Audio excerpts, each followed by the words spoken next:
2024년입니다. 옆에 분에게 다시 한번 인사할까요? 주 안에서 복 많이 받으세요. 2023년도 한 해를 주님의 은혜로 마치고 2024년 새해 첫 시간에 하나님 앞에 나와 예배드리는 여러분 모두에게 하나님의 은혜가 충만하시기를 축원합니다. 2024년도 새해에는요, 새로운 도전이라고 하는 표어를 세웠습니다. 그래서 오늘 읽은 마태복음 14장 22절에서 23절 말씀을 통해서 믿음의 도전 그리고 영적 성장, 이런 제목으로 함께 말씀을 나누기를 원합니다. 도전의 반대말이 무엇인 줄 아십니까? 도전의 반대말? 흔히 실패 이렇게 생각을 하실 수가 있어요. 근데 도전의 반대말은요, 실패가 아니라 포기입니다. 도전하지 않는 건 포기하는 거죠. 그러니까 무엇인가에 대해 도전하다 보면 실패도 할 수 있습니다. 하지만 실패는 도전했기 때문에 경험하는 거겠죠. 많은 사람들이 도전하기 전에 포기하면서 도전하지 못한 핑계를 대는 경향이 있습니다. 흔히 이제 이런 이야기들을 우리가 르상티망이라고 하는 말로 사용이 됩니다.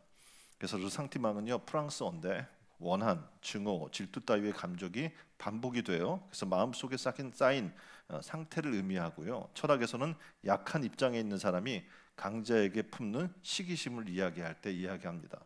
좀 더 쉽게 얘기하자면 이솝의 우화에 보면 여우와 심포도 이야기가 있죠. 아시죠?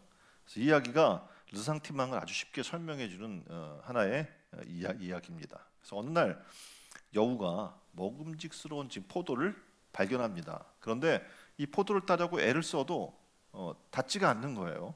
결국 여우가 뭐라고 그래요?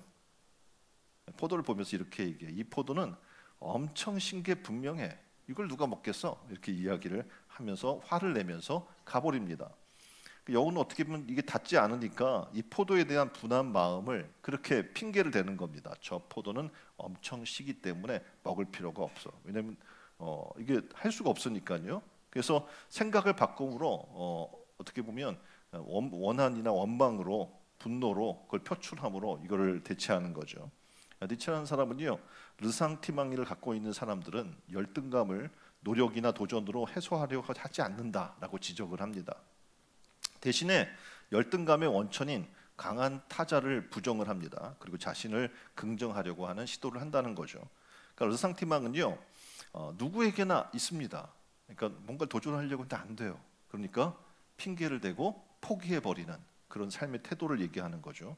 그런데 도전을 해야 하는데 많은 사람들은 도전하지 않고 변명을 먼저 한다는 겁니다. 자, 이제 우리가 내일부터 또 새로운 도전이 시작됩니다. 뭡니까? 특별 새벽 기도회가 시작이 돼요. 아마 도전하려고 했는데 아마 이런 생각들을 먼저 하는 사람이 있을 거예요. 변명을요. 새벽 예배 드리고 싶습니다. 근데 집이 멀어요. 새벽 드리고 싶은데 제가 또 딱 감기에 걸렸네요. 일이 많아요. 교통편이 없습니다. 요즘 날씨가 너무 갑자기 추워졌네요. 여러 가지 이제 변명을 찾는 거죠. 도전하기 이전에. 그래서 어두워서, 위험해서 여러 가지 도전하지 않으려고 하는 변명이 앞설 수 있다는 얘기입니다. 그러니까 무엇인가를 이룬 사람들을 보면요, 실패를 경험해 보지 않은 사람이 없다는 겁니다. 그러니까 한두 번 실패를 경험을 하고 수없이 실패를 경험을 하게 됩니다. 그러니까 그들은 동일하게 이렇게 얘기해요. 실패했기 때문에 다시 도전할 수 있었고 결국 이 자리까지 오게 됐습니다 라는 이야기를 하는 겁니다. 이런 측면에서 실패는 우리에게 또 하나의 큰 도전이 될 줄 믿습니다. 그래서 아인슈타인은 이렇게 이야기했어요. 한 번도 실수한 적이 없는 사람은 새로운 것에 도전해 본 적이 없는 사람이다. 도전해야 하는 거예요. 도전도 안 해보고 포기한다는 건 말이 안 되는 겁니다. 성경에 보면 도전이라는 단어가 나오지 않습니다. 그런데 하나님께서는 성경을 통해서 하나님의 백성들에게 끊임없이 도전하라는 그런 메시지를 우리에게 던져주고 있다는 겁니다. 그러니까 수많은 믿음의 선배들의 삶을 보면 그들은 다 도전했어요. 갈렙도 어떻게 해요? 80세의 나이에 도전을 하잖아요. 오늘 말씀에서 도전하는 한 인물을 우리는 성경에서 발견하게 되는데 오늘 나온 사람이 누구예요? 베드로입니다. 베드로가 무슨 도전을 했을까? 내용을 보면 베드로가 믿음이 없어서 물에 빠진 사건이라고 생각하는 사람들이 있는데 절대 그렇지 않습니다. 베드로에게 있어서 물 위를 걷는다는 것은 엄청난 도전이었습니다. 그러니까 어떻게 보면 상식을 깨는 거잖아요. 물 위를 걸을 수 있어요? 좀 이상한 거잖아요. 말도 안 되는 건데 상식을 깨는 도전을 하는 거예요. 오늘 내용은 이렇게 시작됩니다. 예수님께서 오병이어의 기적을 일으키고 난 이후에 제자들을 재촉해서 배를 타고 건너편으로 가게 하십니다. 그리고 예수님은 남아있는 무리들을 보내시고 홀로 산에 올라가서 기도를 하시죠.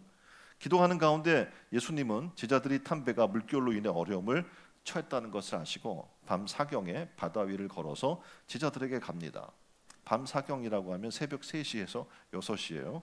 그러니까 배에 있던 제자들은 그 깊은 밤에 무언가 시커먼 물체가 보이기 시작하니까 너무 놀라서 유령인 줄 알고 무서워 소리를 지릅니다. 그러자 주님은 제자들에게 얘기하죠. 안심하라, 내니까 두려워하지 말라. 성격 급한 베드로는 물 위를 걸어오신 분이 유령이 아니라 주님이라는 말을 듣고 이렇게 이야기합니다. 주여, 만일 주님이시거든 나를 명하사 물 위로 오게 하소서. 어떻게 보면 베드로의 말은 굉장히 엉뚱해요. 예수님을 만났는데 물 위를 걸어오라고 자기에게 명령하라는 거예요. 그 밤에 물 위를 걸어오신 분이 주님이었다면 빨리 주님께서 이쪽으로 오십시오 라고 얘기해야 될 텐데 자기가 글로 가게 해달라는 거예요. 물 위를 걸어서. 베드로는 정말 주님이시거든 자신을 명하사 물 위를 걸어서 오게 해달라라고 요청을 하고 있는 겁니다. 그러니까 베드로의 말대로 오라고 주님 말씀하셨고 놀랍게도 이 베드로가 어떻게 했어요? 물 위를 걷는 도전을 한 거예요. 오라고 말씀했다고 여러분 하겠어요? 주님이 오라 그런다고 물 위를 텀벙텀벙 걸어가겠어요? 대단한 사람인 거예요. 베드로는 엄청난 도전을 지금 한 겁니다. 예수님이 물 위를 걸어오라 명하셨지만 풍랑이 있는 바다 위를 걷기 위해서는 이건 정말 대단한 마음의 결단과 도전이 있지 않으면 불가능한 일인 거예요. 베드로에게 이것은 엄청난 도전이었고 비록 자기가 순간적인 충동에 의해서 그렇게 말했을지 모르지만 이것을 어떻게 순종해서 지킨 거예요. 2024년도 새해를 맞아서 우리도 이런 도전이 있었으면 좋겠는 거예요. 새로운 도전이 있기를 바라는데 그 첫 번째 도전의 내용은 뭐냐면 상식을 뛰어넘는 도전을 하라는 거예요. 자, 옆에 분에게 상식을 뛰어넘는 도전을 합시다. 믿음의 세계는 그래요. 상식을 뛰어넘어요. 우리가 상식적으로 다 아는 것, 내가 돈이 있어서 이만큼 살 수 있는 것, 내가 능력이 있어서 이만큼 할 수 있는 것, 그걸 믿음이라고 얘기하지 않거든요. 그거는 어떻게 해요? 너무나 당연한 거예요. 근데 돈이 없는데 어떤 일들을 했어요. 내가 능력이 없는데 어떤 일들을 도전해요. 이걸 뭐라고 그래요? 믿음이라고 얘기하는 겁니다. 믿음은 어떻게 불가능한 것을 가능케 만드는 세상에서 어떻게 보면 인정할 수 없고 알 수도 없는 그런 일들인 거죠. 물 위를 걷는 것은요 상식적으로 불가능한 일입니다. 근데 베드로는 과감하게 발을 내디뎠어요. 그 물로, 풍랑 있는 물로 도전한 겁니다. 물 위를 걸었고 바람을 보고 바다에 빠지기는 했지만 어떻게 바다 위를 걷는데 성공한 사람이 된 겁니다. 인류 최초이자 마지막으로 바다를 걸었던 사람으로 기록이 되고 있는 겁니다. 만일 베드로가 예수님이 물 위를 걸어 오라고 하셨는데도 불구하고 도전하지 않았다면 그는 물 위를 걸을 수 있었을까요? 없었을 겁니다. 배에는 베드로 외에 다른 지금 그림 위에 보듯이 다른 제자도 있었습니다. 그런데 다른 제자들은 베드로와 같이 도전하지 않았다는 얘기예요. 도전하지 않았기에 그들은 물 위를 걷는 경험을 할 수가 없었던 겁니다. 베드로의 이 도전 정신은 그가 죽음을 맞는 순간까지 계속 도전을 해요. 그는 성경에 나와 있지 않지만 베드로는 예수님이 십자가에 못 박혀 죽으셨는데 내가 어떻게 예수님과 똑같이 똑바로 십자가에 못 박혀 죽겠어? 나는 그런 자격이 없어. 거꾸로 못 박혀 죽겠다고 그렇게 십자가에 어떻게 해요? 거꾸로 못 박혀 죽은 그 모습을 우리는 보게 됩니다. 예수님을 부인한 자신은 예수님처럼 똑같이 십자가에 못 박혀 죽을 수 없다고 해서 십자가에 거꾸로 매달려 죽는 그런 마지막 최후의 어떻게 순간까지도 도전하는 모습을 보게 돼요. 자, 두 번째는 뭘 얘기합니까? 자신의 한계를 뛰어넘는 도전을 하는 거예요. 사람에게는 분명히 사람이기 때문에 가지는 한계가 있습니다. 그런데 자신이 한계라고 여기는 기준이 어디 있을까요? 여러분의 한계 기준이 어디 있습니까? 여러분 어떨 때 이걸 한계라고 여기나요? 어떻게 보면 그림을 보면 관계 속에서 한계를 인정하는 연습을 한다고 말하면서 사람 관계에서 여기까지가 한계야 라고 유감을 표하는 그림이 지금 나와 있잖아요. 이 선을 누가 그어요? 자기가 걷는 거예요. 사람과의 관계 속에서도 이 사람하고는 여기까지가 한계야. 이게 스스로 한계를 긋고 유감이라고 말하는 거예요. 그런데 한계라는 것은요, 어떤 물체나 상황처럼 눈에 구체적으로 보이는 게 아니죠. 마라톤의 고린지점처럼 미리 우리가 정확히 규정을 해놔서 여기를 통과하면 돼. 그것이 우리가 고린지점이고 한계야라고 얘기를 한다면 모르는데, 그냥 나의 마음 속에 이 한계는요, 내가 그려놓은 선인 거예요. 다시 말하자면 내가 스스로 여기까지가 나의 한계라고 여기는 거라는 얘기예요. 그래서 물론 내가 생각하는 그것이 정말 나의 한계일 수 있겠지만 그렇지 않을 수도 있다는 얘기죠. 대부분 사람들은요, 자신이 생각하는 한계가 진짜 한계라고 생각합니다. 근데 실질적으로는 아니에요. 대다수가. 자신의 한계 상황을 극복한 많은 사람들은 이렇게 이야기를 합니다. 어떤 일을 하다가 도저히 할 수 없어서 중도에 포기하려는 그때가 그 일의 정점에 도달한 때다. 다시 말하면 그건 한계가 아니라 내가 절정에 도달해서 뛰어넘을 수 있는 자리까지 올라가 있다는 겁니다. 이 말은 이것이 나의 한계라고 생각하는 순간 포기하지 말고 더 견디라는 얘기입니다. 나의 한계가 아니라고 생각하고 더 도전하는 한 해가 되기를 주님의 이름으로 축원드립니다. 세상에서 가장 힘들고 어려운 도전 대상이 누굴까요? 옆에 분에게 얘기해 주세요. 네? 바로 나예요. 네? 그러니까 나를 뛰어넘는 게 굉장히 어려운 거죠. 그래서 오노레드 발자크는 이렇게 이야기를 하는 겁니다. 아무도 변하지 않을지라도 내가 변하면 모든 것이 변한다. 지금 2024년에도 마찬가지예요. 교회가 사람들이 안 변해. 지금 10년, 20년, 30년 교회를 다녀도 이렇게 안 변할 수가 있어? 상관없어요. 모두가 안 변해도 누가 변하면 돼요? 내가 변하면 변해지는 거예요. 그런 도전이 2024년도 한 해 가운데 일어나기를 주님의 이름으로 축원드립니다. 세상에서 가장 높은 산이 내 마음속의 산인 거예요. 마음속에 있는 산을 넘지 못한 사람은 그 어느 것도 넘을 수 없는 겁니다. 그러니까 모든 도전은 마음의 산을 넘는 순간 이루어진다고 얘기합니다. 그러니까 도전하는 인생이 되려면 마음의 산부터 점령하는 여러분 되기를 주님의 이름으로 축원드립니다. 11살 때 완전 생맹, 다시 말해서 색을 구분하지 못하는 거죠. 판정받은 사람이 있었어요. 근데 그의 눈에 세상은 온통 흑백 천지인 거예요. 여러분 지금 볼 때 컬러를 다 구분하잖아요. 여기 스크린에 나오는 그 컬러 다 보죠. 근데 이게 다 흑백으로 보인다고 생각해 보세요. 얼마나 답답하겠어요. 근데 그는 포기하지 않았어요. 왜냐하면 그의 꿈이 뭐였냐면 그림 그리는 거예요. 근데 컬러를 이걸 구분을 못 하는데 생명인데 화가가 된다는 게 가능해요? 불가능하죠. 수많은 색상을 거기다 입혀야 되는데. 근데 그런 꿈을 이루기 위해서 미대에 입학했어요. 색을 구분 못하는 사람이. 그러니까 이 사람이 미대에 입학한 것을 바라보고 사람들은 굉장히 따가운 시선으로 바라보게 된 거죠. 그 따가운 시선을 뒤로하고 미대에 입학한 것이 생명이지만 색을 표현하고 싶었기 때문에 그랬습니다. 그래서 이것이 자신의 한계에 도전하는 엄청난 도전이었고, 이 꿈을 가지고 도전한 그가 2003년 인공지능학 교수인 애덤 몬텐던이라는 사람을 만나요. 그리고 꿈을 이루는 놀라운 어떤 길을 만나게 되는데, 뭐냐면 이 사람이 색 고유의 파장을 주파수로 변환시켜주는 색상 탐지 기계 아이보그를 그에게 만들어준 거예요.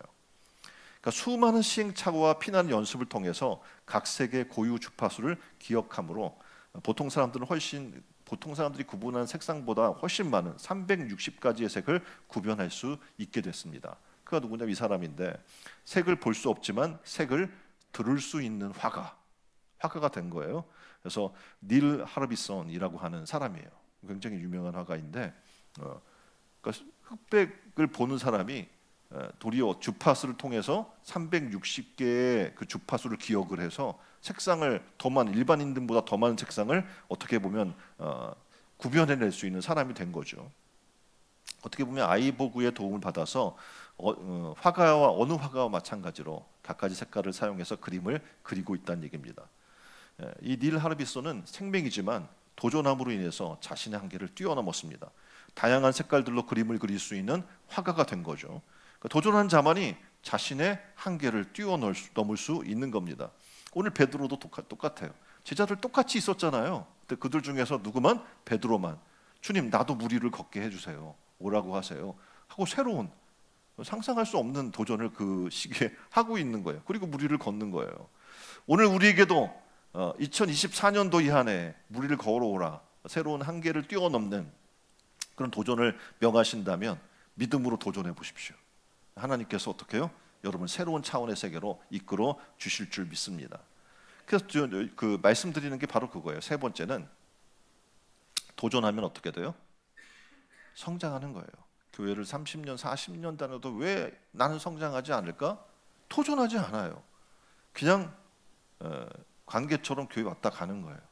사명도 맡으려고 하지 않고 새로운 어떤 시도도 해보려고 하지 않고 도전하지 않으면 절대 성장할 수 없는 겁니다. 근데 막 왔는데도 막 수많은 도전을 해요. 그러면 그 사람은 1년도 안 됐는데 엄청난 신앙의 성장을 이루고 있는 걸 우리는 목격하게 되는 거죠. 성장은요 그냥 이루어지지 않습니다. 도전할 때 성장이 일어나게 되는 거예요. 여러분은 언제 도전을 멈췄습니까? 교회를 나와요. 근데 막 도전하다가 어떤 사람들 1년, 2년, 3년 이렇게 하다가 도전을 멈추려고 하는 사람들을 보게 돼요. 그리고 그대로 있는 거예요. 도전하지 않으면 성장하지 않습니다. 자신의 신앙을 한번 돌아봤으면 좋겠어요. 내가 지금 성장하는 신앙을 갖고 있는가? 아니면 멈춰 있는가? 아니면 퇴보한 느낌을 갖고 있는가? 그렇다면 지금 난 뭐 하고 있는 거예요? 도전하지 않고 있다는 얘기입니다. 성장은 도전하는 사람에게 일어나는 거예요. 대부분 사람들은 도전하는 삶보다는 편안한 삶을 살기를 원합니다. 그래서 나이가 들면 이게 더 심해져요. 요즘 이제 마음도 몸도 다 약해져 있거든요. 새로운 도전한다는 건 너무 무리하고 힘들고 피곤하다고 생각을 하는 거예요. 그래서 안주하려는 삶을 사는 것을 보게 돼요. 요즘 우리나라 경제가 굉장히 어렵습니다. 경제가 어렵다 보니까 많은 사람들이 안정적인 직업을 얻으려고 하고 또 거기에 몰립니다. 그러니까 어떻게 보면 세상이 계속 우리나라가 발전하고 성장했던 거는 수많은 사람들이 새로운 도전을 했기 때문에 그렇거든요. 근데 우리나라가 지금 이제 문제가 뭐냐면 젊은이들이 이런 도전의 패기가 사라지고 있다라는 얘기를 하고 있어요. 그래서 연애, 결혼, 출산, 집, 인간관계, 꿈, 희망을 포기하는 그 N가지를 포기하는 N포 세대라고 얘기를 하잖아요. 그러니까 자기 자신들이 스스로가 얘기하는 거예요. 난 모든 걸 지금 포기하고 그냥 산다라고 하는 세상의 그런 개념을 가지고 살아나가는 거예요. 젊은이들의 마음을 이해 못하는 건 아닙니다. 왜냐하면 굉장히 힘든 상황이에요. 과거와 다르게 굉장히 힘든 상황을 살아가고 있기 때문에 그렇습니다. 근데 또 돌아보게 되면 지금 이 자리에 계시는 어르신들만 보더라도 어떻게 해요? 그 살던 시기가 완전 다르잖아요.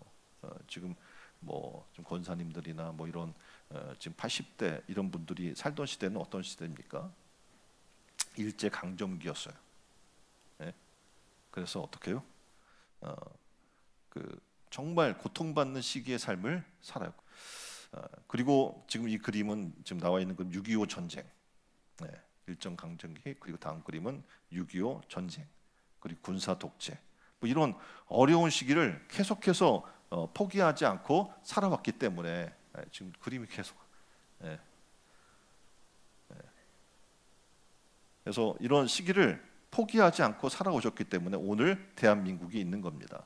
그래서 우리나라가 이렇게 발전할 수 있었던 것은 끊임없는 도전한 사람이 있었기 때문입니다. 그래서 교회가 성장할 수 있는 것도 마찬가지예요. 지금 이 나라의 민족에 수많은 믿음의 도전을 하는 사람이 있었기 때문에 그래요. 하나님의 은혜가 끊임없이 도전하는 사람들과 함께 했기 때문에 그렇습니다.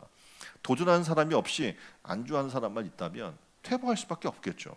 그러니까 도전하는 것은 환경이 문제가 되지 않습니다. 지금 우리의 삶도 그렇잖아요. 환경이 문제가 되었다면 우리는 지금 여기 있을 수가 없습니다. 나이도 문제되지 않아요. 아까도 말씀드렸던 갈렙 같은 경우에 80세에 가서 땅을 정복했어요. 그러니까 우리가 일반적으로 생각하는 나이는 의미가 없는 거예요. 저는 이제 제가 좋아하는 사람 중에 이효령 교수라고 있는데 정말 마지막 암이 걸려서 죽는 순간까지도 책을 쓰고 최후 마지막까지도 최첨단을 달리는 삶을 산 거예요. 그 누구보다 뛰어나요. 기기를 다루는 것도 뛰어나고 엄청나요. 그러니까 나이는 숫자에 불과한 거죠. 그런 분들을 보게 되면 그러니까 도전하다 보면 당연히 실패할 때도 있겠죠. 실패했다고 성장하지 않습니다. 성장하지 않는 게 아니에요. 실패해도 어떻게 해요? 반드시 성장하는 거예요. 퇴보하지 않아요. 도리어 실패했던 사람들이 어떡합니까? 계속 새로운 도전을 하기 때문에 실패를 실패로만 끝난다면 퇴보가 되겠지만 실패로 계속 도전하는 사람은 반드시 어떡합니까? 성장의 동력을 얻게 되는 겁니다. 도전을 통해 실패해도 성취하면서 점점 성장해 나가는 신촌 은혜로운 교회 성도들이 다 되기를 주님의 이름으로 축원드립니다. 도전하면 나의 한계를 계속 뛰어넘는 거예요. 도전해 본 사람들은 알아요. 도전해 보면 내가 요거 조금 모자랐구나. 그래서 어떻게 해요? 또 도전하고 또 도전하고 도전하면 계속 내 자신이 성장해요. 안주하지 않고 올 한 해뿐만 아니라 남은 생에도 계속 도전하는 사람이 되기를 바랍니다. 그러니까 하나님의 백성이 된 우리는 무엇보다도 영적 성장을 위해서 끊임없이 영적 도전을 해야 하고 믿음의 도전을 해야 하는 겁니다. 그래서 2024년을 시작하면서 각기 나름 올 한 해 이루고자 하는 목표가 있을 겁니다. 사람이 목표를 세우는 것은 그 목표를 이루기 위해 세우지 그걸 뭐 그냥 기분 삼아 목표를 세우지는 않잖아요. 폼으로 세우는 게 절대 아니란 얘기입니다. 또 사람들은 가만히 아무것도 안 하고 있어도 이루어지는 목표를 목표라고 얘기하지 않습니다. 나이가 먹는 건 나 몇 살 돼야지 그게 목표가 되겠어요? 왜 가지다 가면 자동으로 그 나이를 먹는데? 그래서 목표를 이루기 위해서는 어떻게 해야 될까요? 옆에 분에게 내가 노력해야 합니다. 내가 노력해야 돼요. 도전해야 돼요. 도전하지 않고는 목표를 이룰 수 없기 때문에 그렇습니다. 자, 2024년도가 됐습니다. 또 아마 계획할 거예요. 다이어트 해야지, 운동 좀 해야지, 뭐 이렇게 얘기할 거예요. 그럼 다이어트를 하기 위해서 그동안 내가 하지 않은 일을 도전해야겠죠. 뭐가 있어요? 운동은 안 했을 거 아니에요. 그렇죠? 다이어트를 안 했다는 거는 운동에 도전을 해야 돼요. 아마 피곤하고 힘들 거예요. 한번 운동하고 오면 막 온몸이 일주일 동안 아파. 그래서 막 도전을 하다가도 실패하잖아요. 운동을 해야 돼요. 음식 좋아하잖아요. 근데 그 좋아하는 음식을 끊어야 돼요. 줄여야 돼요. 이렇게 도전할 때 다이어트라고 하는 목표를 달성할 수 있는 겁니다. 2015년에 중국 베이징에서 열린 차이나 패션쇼 런웨이에 바지만 입은 80세 남성 모델, 아까 잠깐 등장했던 또 등장로. 이 남성 모델이 당당히 지금 워킹을 해요. 80세가 넘은 사람이에요. 몸 어때요? 막 지금 20대가 있는데 나보다 좋은 것 같아 막 이런 생각이 들 수가 있어요. 근데 이 사람이 당당하게 워킹을 했어요. 근데 운동으로 단련된 군살 없는 몸매에 사람들이 감탄을 합니다. 이 할아버지는 왕 대슌이에요. 라고 하는 할아버지인데 80세 나이에도 도전을 멈추지 않는 그가 이렇게 얘기했습니다. 자신이 늙었는지 아닌지를 알 수 있는 한 가지 방법이 있는데 뭐냐면 전에 한 번도 해보지 않은 그 일에 도전할 수 있느냐라고 자신에게 물어보는 거다. 그러니까 한 번도 해보지 않은 일을 내가 도전할 수 있다면 어떻게 해요? 그 사람은 아직 젊은 거예요. 근데 도전하지 못한다라고 생각하면 늙은 거라는 것이죠. 도전에는 마침표가 없기 때문에 그렇습니다. 그래서 2024년 우리는 새로운 시작을 하는 거예요. 그 시작은 뭡니까? 도전이라는 겁니다. 연세 높으신 어린이들이 계속해서 이렇게 도전해 산다면 우리도 당연히 도전할 수 있지 않습니까? 그래서 2024년 한 해가 이렇게 도전해서 영적 성장을 이루는 한 해가 되기를 주님의 이름으로 축원드립니다. 또 하나 말씀드리는 건 봐요. 도전에는 마침표가 없어요. 끝이 없다는 얘기입니다. 2017년에 자신을 위해서가 아니라 어려움에 처한 사람을 돕기 위해서 무모한 도전을 계속하는 80대 할머니가 화제가 된 적이 있습니다. 이 할머니는 2017년 7월 15일 날 영국 데일리 메일에서 기사가 났는데 당시 86세였어요. 용감한 트래시 웨그 스태퍼 할머니. 지금 여러 가지 그림이 나와 있죠. 이 할머니가 고난이도의 익스트림 스포츠에 도전을 계속하는 거예요. 그러면서 그걸 가지고 모금을 해서 선행을 베푸는 겁니다. 자선단체 활동을 시작한 지 10년 만에 이 웨그 스태퍼 할머니는 15만 파운드 약 2억 2,500만 원의 자선 기금을 모아서 도왔어요. 이 도전을 하게 된 것은 내가 즐겁기 위해서 한 게 아니라 자신의 도전이 절실하게 지원이 필요한 사람들에게 충분한 도움이 될 수 있다는 것을 알았기 때문에 그렇습니다. 그 할머니의 첫 도전은 뭐냐면 수족관에서 상어와 함께 수영하기였어요. 그리고 2010년에는 포츠머츠 100m 높이의 스피네이커 타워에 고정된 로프를 이용해서 하강하는 앞자일랜이라는 것에 도전해서 성공했습니다. 2016년에는 날고 있는 비행기 위에서 고개인 윙워킹도 도전해서 성공했어요. 2017년에는 패러글라이딩과 스카이 다이빙도 성공을 합니다. 86세 할머니. 할머니는 이런 말을 했어요. 나와 같은 사람들이 이런 말을 한다는 거예요. 뭐라고 얘기하냐면 난 너무 늙어서 할 수 없어. 이런 얘기들을 주변의 친구들이나 사람들이 한다는 거예요. 자기보다도 젊은 사람들이. 그때 이제 이 할머니가 뭘 얘기하냐면 할머니라고 그러는데 젊은이니까 이 아주머니께서 이런 얘기를 합니다. 이제 그 말을 멈추고 당장 자리에서 일어나 무언가를 하도록 한번 시도해 보라는 거예요. 슬프게도 모든 연령대의 사람들이 TV 앞에 앉아서 혹은 핸드폰을 만지는 것 외에는 많은 일을 도전하지 않는다는 거죠. 그렇잖아요. 나이가 들면 움직이기 싫어요. 겨울에 나가고 싶어요? 넘어질까 봐 겁나요. 넘어지면 어떻게 해요? 골절되잖아. 그걸 너무나 잘 알고 있기 때문에 안 하려고 하는 거예요. 어떻게 보면 우리가 그리스도인이에요. 그러면 더 나은 영적 성장을 위해서 우리는 도전을 계속해야 되는데 어느 순간 내가 멈춘 거예요. 내가 청년 때는 열심히 했는데, 내가 뭐 젊을 때는 열심히 했는데라고 하고 지금은 열심히 하고 있지 않은 거예요. 왜냐하면 도전을 멈췄기 때문에 그렇습니다. 무엇보다 우리가 그리스도인으로 2024년을 살아나가는 우리가 끊임없이 해야 되는 것은 영적 도전입니다. 그래서 영적으로 성장하기 위해서 도전에는 마침표가 없다는 이 말을 기억하시고 영적 도전을 계속해 나가는 2024년 한 해가 되기를 주님의 이름으로 축원드립니다. 그렇다고 여러분이 뭐 영적 도전을 하라고 해서 뭐 이 할머니처럼 막 그냥 그렇게 익스트림 스포츠를 하라는 얘기가 아닙니다. 2023년도 바로 얼마 전이죠. 2023년도보다 더 나은 영적 도전을 하라는 겁니다. 리처드 포스터의 대표작인 영적 훈련과 성장이라고 한 책이 있어요. 이 책에서 뭐라고 얘기하냐면 내적 훈련과 외적 훈련, 단체 훈련을 통해서 영적 성장에 이르는 길을 소개해주고 있는데 묵상, 그리고 금식, 성경 공부, 홀로 있기, 복종, 인도하심 받기 이런 훈련들을 하라는 거예요. 이런 외적 훈련들이 우리의 삶에 하나님의 영적 풍성함을 만나게 해준다는 겁니다. 자, 이 안에 한번 시도해 봅시다. 자, 성경 나 통독 한 번도 해본 적이 없어. 그럼 말씀드렸잖아요. 하루에 몇 장? 3장씩만, 3-4장씩만 읽으면 1년에 성경 통독을 할 수 있어요, 없어요? 할 수 있어요. 한번 시도해 보는 거예요. 하루에 뭐 3장, 4장. 시도해 보겠어요? 시도해 봅시다. 기도하는 거 바빠서 기도 못 해요? 숨 쉬듯이 잠깐 기도하는 거예요. 눈 뜨면 하나님 오늘 하루도 이렇게 눈을 뜨게 해주셔서 감사해요. 밥 먹으면서 하나님 오늘도 이렇게 귀한 음식 주셔서 감사해요. 이렇게 짧게 기도를 시도해 보는 거예요. 그러다 보면 어떡합니까?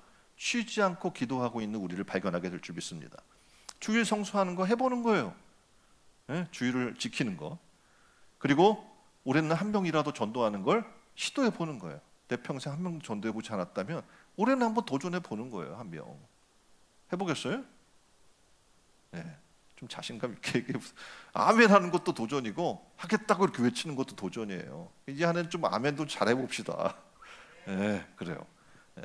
그래서 우리가 지금 성장을 그렇게 해나가는 거예요. 2023년도보다 2024년도 지금 이 새해에는 내가 조금 더 해봐야지, 조금 더 기도해봐야지, 조금 더 말씀을 읽어야지, 이런 도전을 해보십시오. 그러면 2024년 이 믿음의 도전으로 우리 신천 은혜로운교회 성도 한 분 한 분이 영적 성장이 이루어질 줄 믿습니다.